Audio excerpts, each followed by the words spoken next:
ഇപ്പോൾ നമ്മോടൊപ്പം ശാസ്ത്രലേഖകൻ കൂടിയാണ് ഡോക്ടർ രാജഗോപാൽ കമ്മത്ത് ചേരുന്നുണ്ട്. നമസ്കാരം ഡോക്ടർ രാജഗോപാൽ കമ്മത്ത്. ഇപ്പോൾ ഇനിയുള്ള 5 ദിവസങ്ങളിൽ ഒറ്റപ്പെട്ട ഇടങ്ങളിൽ ഇടിമിന്നലോടുകൂടിയ മഴയ്ക്ക് സാധ്യതയുണ്ടെന്നുള്ള മുന്നറിയിപ്പാണ് കേന്ദ്ര കാലാവസ്ഥാ വകുപ്പ് പുറത്തുവിട്ടിരിക്കുന്നത്. പുറത്തിറങ്ങാൻ പോലും കഴിയാത്തത്ര കടുത്ത ചൂട്, അതിൽ വലഞ്ഞ് വീടിനകത്തിരുന്നാൽ പോലും അതിൻ്റെ ആ ഒരു ഉഷ്ണം അത് ജനങ്ങളെ വലിയ തോതിൽ ബാധിക്കുന്ന ഒരവസ്ഥ. വീടിനുള്ളിൽ ഫാനും എ സിയും ഉപയോഗിച്ചുകൊണ്ട് കറണ്ട് ബില്ലും അതുപോലെ തന്നെ KSEBക്ക് ആകെ ബുദ്ധിമുട്ടുണ്ടാകുന്ന ഒരു സാധ്യത, ലോഡ് ഷെഡിങ്, അങ്ങനെ വലിയൊരു വിപത്തിലേക്ക് തന്നെയാണ് ഈ വേനൽ ചൂട് നമ്മളെ തള്ളിവിട്ടത്. അതിന് തെല്ലൊരു ആശ്വാസം എന്ന രീതിയിലല്ലേ ഈ മഴ കൂടി പെയ്തിറങ്ങുന്നത്? എന്തൊക്കെയായിരിക്കാം നമുക്കിനി പ്രതീക്ഷിക്കാവുന്നത്? പെയ്തിട്ടുള്ള വേനൽ മഴയേക്കാൾ അല്പം കൂടി മഴ നമുക്ക് ഈ അവസരത്തിൽ പ്രതീക്ഷിക്കണം. എസ്പെഷ്യലി 28-ാം തീയതി വൈകുന്നേരം മണിക്കൂറുകളിൽ, സായാഹ്ന മണിക്കൂറുകളിൽ മലനാടുകളിലും 29-ാം തീയതി മറ്റിടങ്ങളിലും ഒറ്റപ്പെട്ട മഴ ലഭിക്കാനായിട്ടുള്ള സാധ്യത കാണുന്നുണ്ട്. പക്ഷെ അതൊന്നും നമ്മുടെ ഈ ചൂടിന്റെ ഒരു കാഠിന്യത്തെ കുറയ്ക്കുന്നില്ല. കാരണം ചൂടെന്ന് പറയുന്നത് പല ഫാക്ടേഴ്സ് ഉള്ളതാണ് കേട്ടോ. അതായത് വളരെ ശക്തമായ മഴ തുടർച്ചയായിട്ട് പെയ്തെങ്കിൽ മാത്രമേ ഒരു ആശ്വാസം ലഭിക്കുകയുള്ളൂ. കാരണം ഉഷ്ണം അതേപടി തുടരുകയാണ്.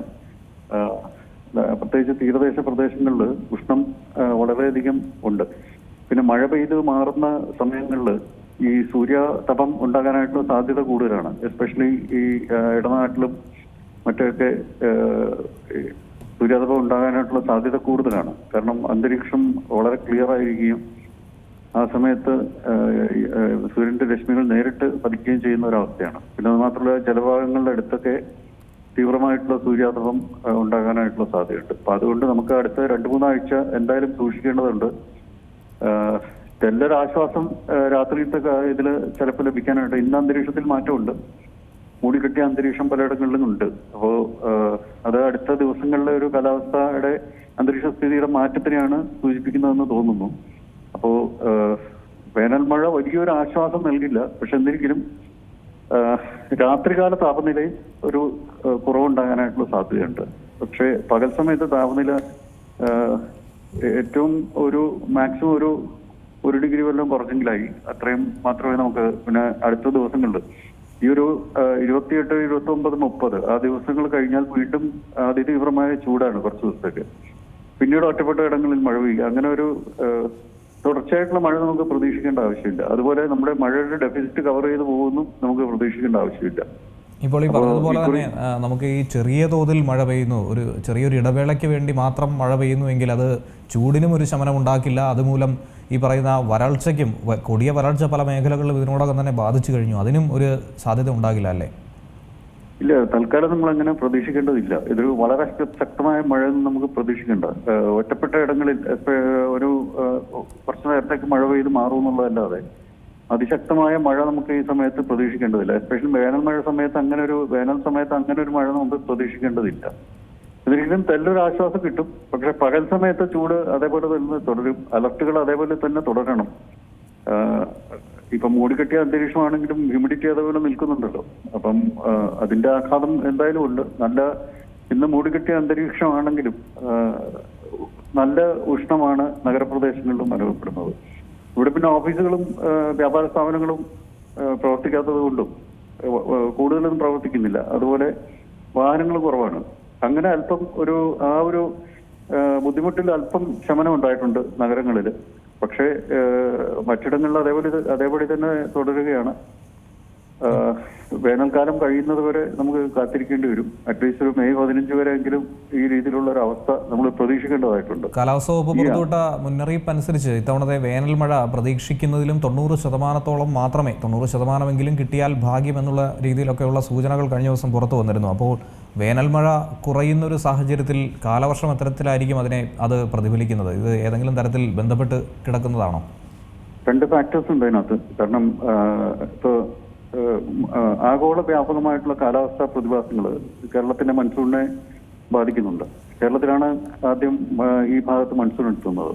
അപ്പോൾ കേരളത്തിലെ മൺസൂണിനെ അത് തീർച്ചയായിട്ടും ബാധിക്കും. കാരണം അറബിക്കടലിന് തൊട്ടടുത്ത് കിടക്കുന്ന അറബിക്കടലിന്റെ താപനില ഗണ്യമായിട്ട് വർദ്ധിച്ചിട്ടുണ്ട്. പിന്നെ അറബിക്കടലിന്റെ അപ്പുറത്ത് ഇന്ത്യ മഹാസമുദ്രത്തിന്റെ കേന്ദ്രഭാഗത്ത് താപനിലയിലെ വലിയ ഒരു വ്യത്യാസം കാണുന്നില്ല. അല്പം കൂടി അവിടെ താപനിലയിൽ വ്യതിയാനം വരണം. എന്നാൽ മാത്രമേ നമുക്ക് ഒരു മാറ്റം നമുക്ക് പ്രതീക്ഷിക്കേണ്ടതായിട്ടുള്ളൂ. തൽക്കാലം ഇപ്പോൾ സൂചനകൾ കാണുന്നത് മൺസൂണിന്റെ രണ്ടാം ഘട്ടം ജൂലൈ ഓഗസ്റ്റ് മാസങ്ങളിലെ മഴയിൽ കുറവുണ്ടാവും എന്നുള്ളതിനാണ് ഇപ്പൊ പ്രതീക്ഷിക്കുന്നത്. അത് മറ്റൊരു അപകടം അതിനകത്ത് ഒളിഞ്ഞിരിപ്പുണ്ട്. കാരണം 2024 സംഭവിച്ച പോലെ മഴ കുറവായിരിക്കുകയും പെട്ടെന്ന് മഴ ഒറ്റപ്പെട്ട ഇടങ്ങളിൽ തീവ്രമായിട്ട് പെയ്യാനും സാധ്യത കാണുന്നുണ്ട്. അതാണ് നമ്മൾ കുറച്ച് നാളുകളായിട്ട് കേരളത്തിൽ അനുഭവിച്ചുകൊണ്ടിരിക്കുന്ന ഒരു കാര്യം. എസ്പെഷ്യലി നഗരപ്രദേശങ്ങളിലും മലമ്പ്രദേശങ്ങളിലും ഒക്കെ ഈ രീതിയിലുള്ള മഴ പെയ്യുന്നുണ്ട്. പല ഫാക്ടേഴ്സ് അതിനകത്തുണ്ട്. അപ്പോൾ നമുക്കറിയാം 2024 വയനാട് ചൂരൽമല ദുരന്തം ഒറ്റയടിക്ക് മഴ പെയ്ത് മാറി. തുടർച്ചയായിട്ട് മഴ പെയ്ത് അവിടെ വലിയൊരു ആഘാതം ഉണ്ടായി. അപ്പൊ അതിന് മുമ്പത്തെ വർഷങ്ങളിലും ഇടവിട്ടുള്ള വർഷങ്ങളിൽ ഇതുപോലുള്ള അനുഭവങ്ങൾ ഉണ്ടായിട്ടുണ്ട് മലമ്പ്രദേശങ്ങളിൽ. തീവ്രമായ മഴ പെയ്യുമ്പോൾ ഉരുൾപൊട്ടലിനും മണ്ണിടിച്ചിനുമുള്ള സാധ്യതയാണ് ഉണ്ടാകുന്നത്. അതുപോലെ നഗരപ്രദേശങ്ങളിൽ പെട്ടെന്ന് വെള്ളം നിറയുകയും ഒരു വെള്ളപ്പൊക്കത്തിന് സമാനമായിട്ടുള്ള സാഹചര്യം കുറച്ച് സമയത്തിനുള്ളിൽ സംജാതമാവുകയും ചെയ്യുന്ന ഒരു അവസ്ഥയാണ്. അപ്പൊ അത് അങ്ങനെ ഒരു പ്രശ്നമുണ്ട്.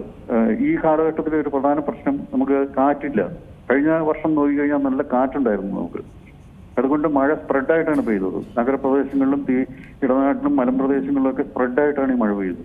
അപ്പൊ ഇക്കുറി കാറ്റില്ലാത്തതുകൊണ്ട് മൺസൂണിന്റെ ആദ്യത്തെ ഘട്ടം നഗരപ്രദേശങ്ങളിൽ പെയ്തു മാറുന്ന ഒരു സൂചനയാണ് കാണുന്നത്. നഗരപ്രദേശങ്ങളിലെ ഉയർന്ന പ്രദേശങ്ങളിൽ പെയ്യുകയാണെന്നുണ്ടെങ്കിൽ അവിടെ വളരെ പെട്ടെന്ന് പെയ്തു മാറുന്ന ഒരു മഴയുടെ സൂചനയാണ് ഈ കാലവർഷം തുടങ്ങുന്ന സമയത്ത് നമുക്ക് പ്രതീക്ഷിക്കേണ്ടത്. ഈ കാറ്റില്ല എന്നുള്ളത് ഒരു അപകട സൂചന കൂടിയല്ലേ? നേരത്തെ പറഞ്ഞതുപോലെ മുണ്ടക്കയിലും ചുരൽമലയിലും ഒക്കെ തന്നെ മഴ പെയ്തിറങ്ങിയപ്പോൾ ഒരു മേഖലയിൽ ഇത്രയധികം മഴ പെയ്യാനുണ്ടായ ഒരു കാരണമായി നമുക്ക് ഈ കാറ്റിനെയും പറയാൻ സാധിക്കുമോ?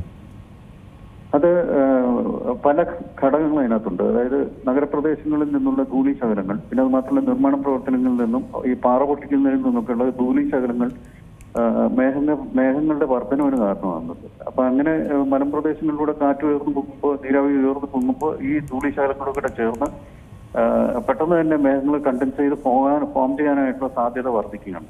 അങ്ങനെയാണ് അവിടെ വളരെ വലിയൊരു മേഘഭാവം രൂപമുണ്ട്. അത് തുടർച്ചയായിട്ട് പെയ്ത് ഒഴിഞ്ഞത്. അപ്പൊ അത്തരത്തിലുള്ള സംഭവങ്ങൾ ഇതിനു മുമ്പ് ഉണ്ടായിട്ടുണ്ട്. നമ്മുടെ കൂട്ടിക്കൽ ദുരന്തം ഉണ്ടായ സമയത്തും ഈ രീതിയിലുള്ള കാര്യം റിപ്പോർട്ട് ചെയ്തിട്ടുണ്ട്. അപ്പോൾ മറ്റിടങ്ങളിലും അതുപോലെ തന്നെ കേന്ദ്രീകരിച്ചുള്ള മഴ, അതിതീവ്ര മഴ, നമ്മുടെ ഈ ഡെഫിനിഷൻസിന് കൂടുതൽ മഴ പെയ്തുള്ള അവസരങ്ങളാണ് ഉള്ളത്. നമ്മുടെ കേന്ദ്ര കാലാവസ്ഥാ വകുപ്പിന് അത്തരത്തിലുള്ള മഴകൾ ഡിഫൈൻ ചെയ്യാൻ പോലും ഉള്ള ഒരു മെട്രിക് ഇല്ല. ഇനിയുള്ള കാലത്ത് നമ്മൾ ഇതൊക്കെ തന്നെ പ്രതീക്ഷിക്കണം എന്നത് കൂടിയാണ് ഒരു സൂചനയല്ലേ? ഞാൻ കഴിഞ്ഞ 25 വർഷമായിട്ട് ഇതേക്കുറിച്ചിട്ടുള്ള കാര്യങ്ങൾ മുൻകൂട്ടി തന്നെ പറയുന്നുണ്ട്. മുന്നറിയിപ്പായിട്ടും കൗഷൻ ചെയ്തും ഒക്കെ പറയുന്നുണ്ട്.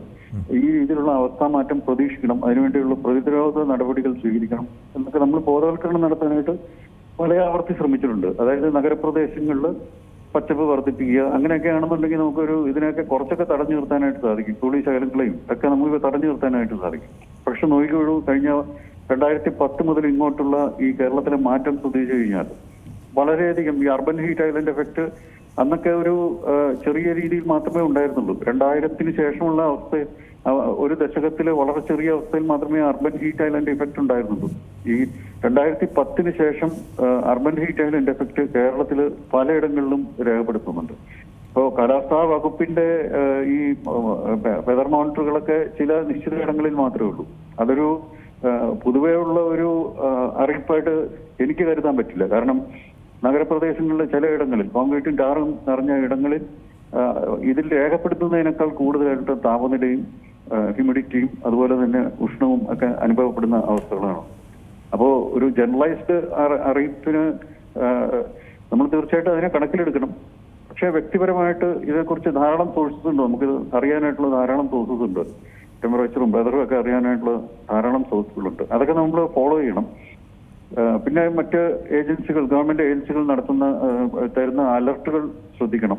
അപ്പൊ അത് ഒരു ജനറലൈസ്ഡ് അലർട്ട് എന്നുള്ള രീതിയിൽ മാറിയിട്ട് ഇപ്പൊ നമുക്ക് കൊല്ലം ജില്ലയിൽ ചൂട് കൂടുന്നു എന്ന് പറയുന്നുണ്ട്. കൊല്ലം ജില്ലയിൽ എന്ന് പറയുമ്പോൾ കൊല്ലം ജില്ലയുടെ കിഴക്ക് ഭാഗത്താണ് ഏറ്റവും താപനില രേഖപ്പെടുത്തുന്നത്. അതിന് കാരണങ്ങളുണ്ട്. കാരണം നമ്മുടെ അവിടുത്തെ പശ്ചിമഘട്ടത്തിലെ ചെറിയ ഗ്യാപ്പിൽ നിന്നുള്ള ചൂടുവായു, തമിഴ്നാട്ടിൽ നിന്ന് ചൂടുവായു ഇങ്ങോട്ട് വന്നിട്ടാണ് അവിടേക്ക് താപം ഏറ്റുന്നത്. അവിടെ ധാരാളം മരങ്ങൾ നിറഞ്ഞിരിക്കുന്ന സ്ഥലമാണെങ്കിലും അവിടെ അതിശക്തമായ താപം 39 ഡിഗ്രിയൊക്കെ രേഖപ്പെടുത്തുന്നു. അപ്പൊ അതിനിപ്പോ ഒരു കൊല്ലം ജില്ലയുടെ മൊത്തം ഒരു അലർട്ടായിട്ട് നമുക്ക്, അല്ലെന്നുണ്ടെങ്കിൽ ഒരു റെക്കോർഡായിട്ട് നമുക്ക് ഡാറ്റയായിട്ട് നമുക്ക് കരുതേണ്ട ആവശ്യമില്ല. ശരിയാണ്. അപ്പൊ അത്തരത്തിലുള്ള ലോക്കലൈസ്ഡ് ആയിട്ടുള്ള അറിയിപ്പുകളാണ് ഈ സമയത്ത് അത്യന്താപേക്ഷിതമായിട്ടുള്ളത്. ഓട്ടോമാറ്റിക് വെതർ സ്റ്റേഷനുകളുണ്ട് എന്ന് പറയുന്നുണ്ട്, പക്ഷെ അതേക്കുറിച്ചിട്ടുള്ള അതെല്ലാം കൃത്യമായ രീതിയിൽ പ്രവർത്തിക്കുന്നുണ്ടോ അല്ലെന്നുണ്ടെങ്കിൽ അതിൽ നിന്നുള്ള ഇൻഫർമേഷൻ എന്താണ് പൊതുജനങ്ങൾക്ക് അതുകൊണ്ടുള്ള പ്രയോജനം എന്നുള്ളത് വ്യക്തമാകുന്നില്ല. ശരി. അപ്പോൾ നഗരപ്രദേശങ്ങളിൽ എത്ര മോണിറ്ററുകൾ ഉണ്ടെന്ന് പോലും നമുക്ക് കൃത്യമായിട്ട് അറിയാനായിട്ടുള്ള മാർഗമില്ല. അതൊക്കെ പൊതുജനങ്ങളെ അറിയിക്കേണ്ടതാണ്.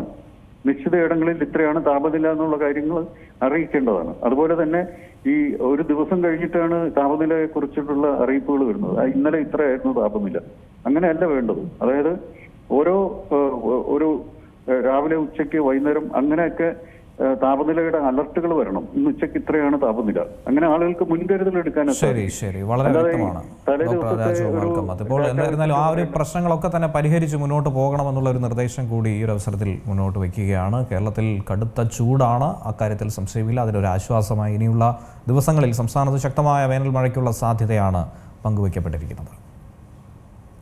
ഏറ്റവും പുതിയ വാർത്തകളും വിശേഷങ്ങളും വിരൽത്തുമ്പിലറിയാൻ സീ മലയാളം ന്യൂസ് എല്ലാ ഡിജിറ്റൽ പ്ലാറ്റ്ഫോമുകളിലും ലഭ്യം.